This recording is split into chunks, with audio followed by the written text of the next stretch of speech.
Pakiusap, ikulong niyo ang aking ama. Isang pakiusap na hindi inaasahan ng mga pulis. Ang lahat ay normal lamang na nangyayari sa isang police station.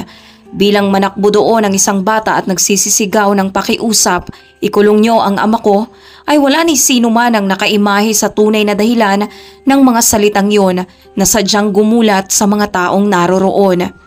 Sa umagang yon ng Martes ay napaibabawan ng pagkahinahon ng police station ng San Juan City. Ang mga pulis noon ay may pagkakalmang umiinom ng kape habang nagbabasa ng reports. Sadyang naging tahimik ang atmosfera ng paligid na sadyang nabulabog na lang bigla sa pagdating ng batang lalaki na may itim na buhok at natatakot na mga paningin. Ang kanyang mga mata ay namamagana sa kakaiyak habang nagmamasid sa buong kwarto, waring may hinahanap na bagay o kung sino man. Ito ay si Enrique, isang batang lalaki na nasa 6 na taon pa lamang, maliit para sa kanyang edad at labis na natatakot. Walang hesitasyon nitong nanakbo papunta sa reception desk. Ginawa ng bata ang lahat makuha lamang ang atensyon ng mga tao sa paligid na pwedeng makatulong sa kanya. Pakiusap, ikulong niyo po ang aking ama. Ang nanginginig na desperasyon sa boses ng bata ay sadyang pumukaw sa atensyon ng lahat.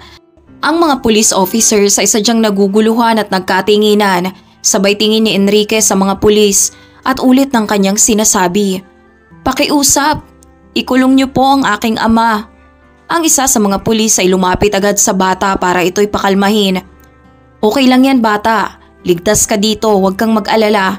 Marahan na sambit ng pulis habang pinadadaan ang kamay niya sa buhok ng bata. Si Enrique naman sa kabila nun ay sadyang ninenervyos na ng todo, nanginginig at nagsimula ng lumuha. Nagpatuloy naman ang pulis sa pakikipag-usap sa kanya. Kumalma ka lang iho, hindi mo kailangang umiyak dahil ligtas ka na. Pwede bang sabihin mo sa akin kung ano ang nangyari? Ang atmosfera sa loob ng station ay napupuno ng magkahalong pagkalito at pag-aalala ng mga kapwa pulis na nagpalitan ng mga tingin at pagbubulong-bulungan. Ano kayang ginawa sa batang to ng kanyang ama? Mahahalata mo sa sinasabi ni Enrique ay nagdadala ng matinding bigat sa mga tao na di ayon sa kanyang edad.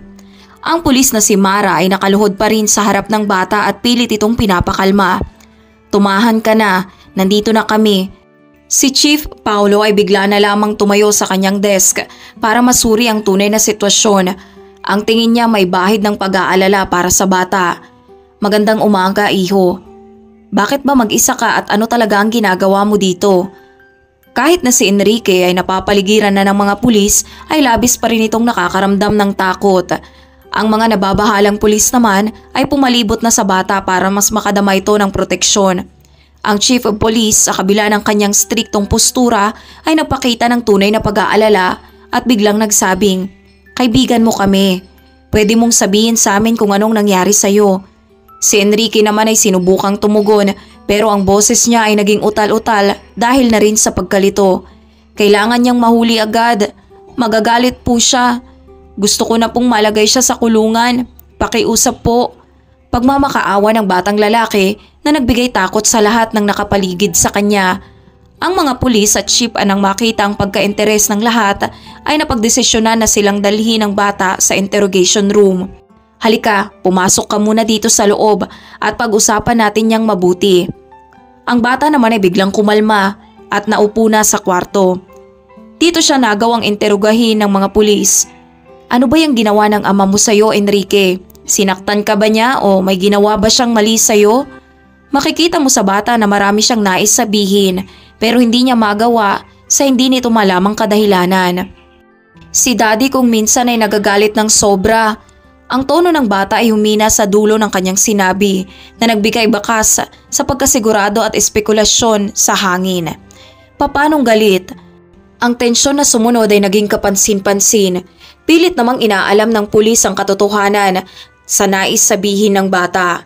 Nagagawa na nilang iimahe noon ang ilang masasama na posibleng mangyari. Pwedeng domestic or verbal violence. Marahil kung alin sa dalawa. Huwag ka nang mag-alala, tutulungan ka namin, pangako yan. Marahang sambit ni Mara. Basta't sabihin mo lang sa amin ang ilang detalye na kailangan. Tumungo naman ang bata bilang pagsang-ayon habang pinipigil ang kanyang pag-iyak. Sa puntong ito ay si Paulo na ang dumating para magtanong. Tatanungin kita ha, at sasagutin mo lang ako ng oo at hindi. Pwede ba yon? Opo. Sige. Nasa bahay ba ngayon ang ama mo? Paano kang nakalabas ng bahay? Natutulog po nun si Daddy. Doon po ako lumabas at nanakbo papunta dito. Ang commissioner at ang mga pulis ay sadyang nagbigay tutok sa bawat isasagot ng bata. Si Mara naman ay nagtanong, ang ama mo ba ay madalas agresibo? Sinasaktan ka ba niya? Si Enrique naman ay naging tahimik muna bago nakasagot. Opo, ilang beses na rin po niya akong nasasaktan. Paglilinaw ng bata. Ang reaksyon naman ng mga pulis ay naging mabilis. Agad nilang tinanong kung saan nakatira ang bata. At doon hindi naman natukoy ang pinaka-address. Ang direksyon lamang na binigay ng bata ay sapat na para malaman ng pulis kung nasan yun. Ang bahay ng bata at ang ama nito ay nakalokasyon sa di kalayuan sa kanila, kaya madali ding nakalapit sa kanila ang bata. Sa detalye na ibinigay ng bata, dahil alam ng mga pulis ang lugar, ay naging madali sa kanilang malaman ang bahay nito. Nang ang mga pulis ay nagtanong, may kinalaman sa kanyang ina, sumagot naman si Enrique na matagal na niya itong hindi nakikita. Sinabi umano sa kanya ng kanyang ama na umalis ang kanyang ina at hindi na magbabalik pa simula noon. Nabuo sa mga otoridad ang konklusyon na ito ay isang kaso ng family violence. Isa ng dahilan siguro ang paghihirap ng isang lalaki na bumubuhay ng anak na nag-iisa. Naging maingat ang pagplanong ginawa ng mga pulis. Sadyang naghanda sila ng isang preparadong team na siyang papasok sa bahay ni Enrique. Ang chief ay nakikipag-usap na lamang sa mga pulis niya at nag-oobserba sa pamamagitan ng radyo sa loob ng kotse. Agad na silang dumako sa lokasyon matapos mapag-usapan ang kani-kanilang mga hakbang na gagawin. Attention, Unit 1032, Physical Violence Code. Huwag niyong hahayaan na makatakas ang target. Mag-ingat kayo. Dagdag pa ng bata na gabi-gabi na siyang hindi makatulog at hindi na niya ito makayanan.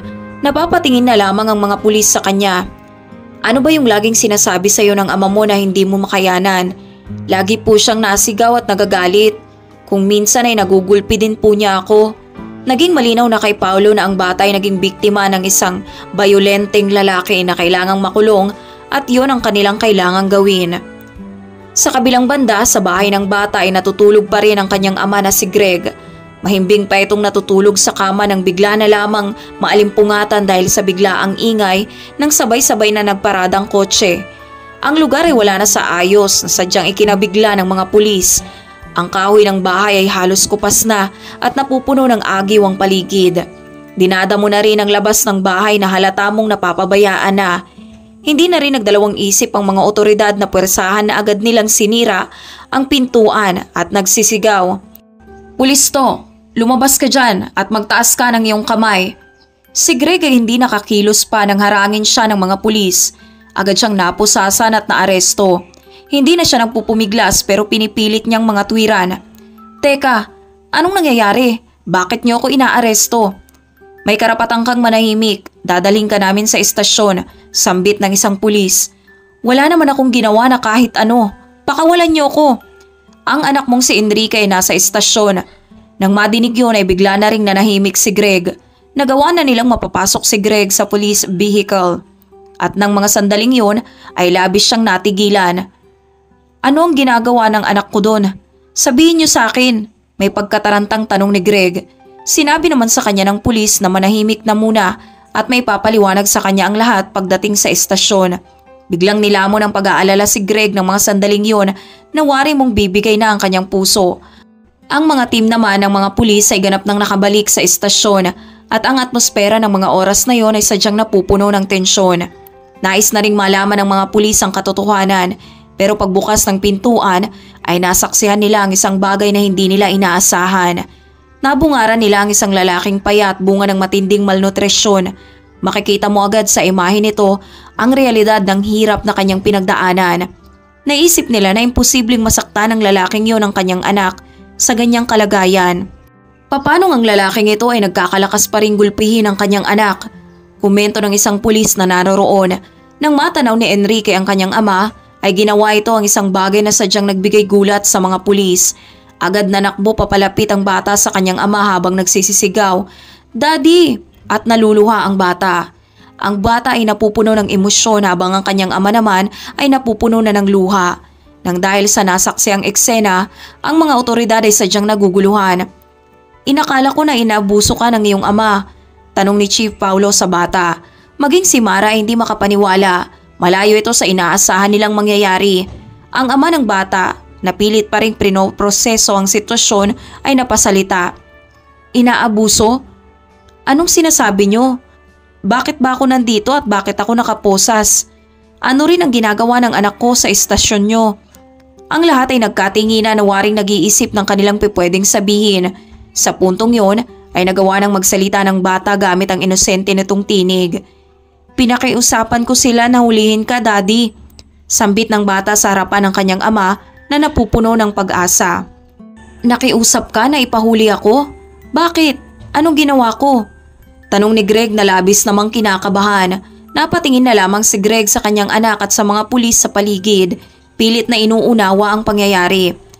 Ilang sandaling nabalutan ang katahimikan ng paligid. Pero kahit sa kalagitnaan ng katahimikan na yon, ay hindi pa rin mapagtanto ni Greg kung bakit siya nakaposas at kung bakit siya ipapahuli ng sarili niyang anak. Enrique, anak ko, ipinahuli mo ko, bakit? Bakit mo nagawa yun? Napalunok bigla ang bata. Inalam kung papaano ipapaliwanag ang kanyang pangangatwiran. Ang totoo niyan, Daddy, gusto ko lang na makakain ka, Daddy. Ang simpleng pag-amin na yon ay waring bomba na sumabog sa loob ng kwarto. Ang lahat ay napatingin sa eksena kahit wala pa silang nauunawaan. Si Enrique ay nagpatuloy na medyo nanginginig pa ang boses. Napanood ko kanina sa TV, sa kulungan daw libre ang pagkain. Almusal, tanghalian at hapunan. Sabay luha ng bata. Nadidinig ko ang gabing yun kung saan naiyak ka, Dad.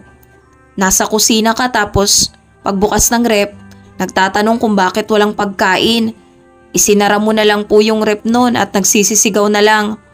Ang mga pulis na naroroon sa eksena ay labis na natigilan sa kani-kanilang pwesto. Nang madinig ang revelasyon, nang mapagtanto ang nangyari, si Greg ay malinaw nang nagpaliwanag para maalis na rin ang pagkalito sa lahat.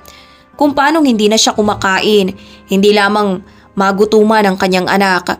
Isang testamento ng tunay na pagmamahal ng ama sa kanyang anak. Simula nang mamatay ang asawa ni Greg, ay mag-isa na siyang naging magulang para kay Enrique.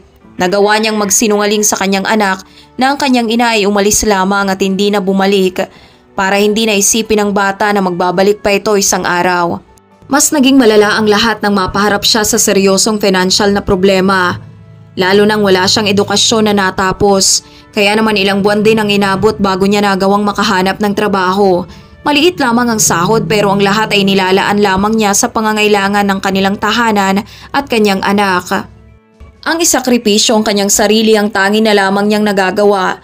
Halos hindi na siya kumakain na naging dahilan ng kanyang malnourishment.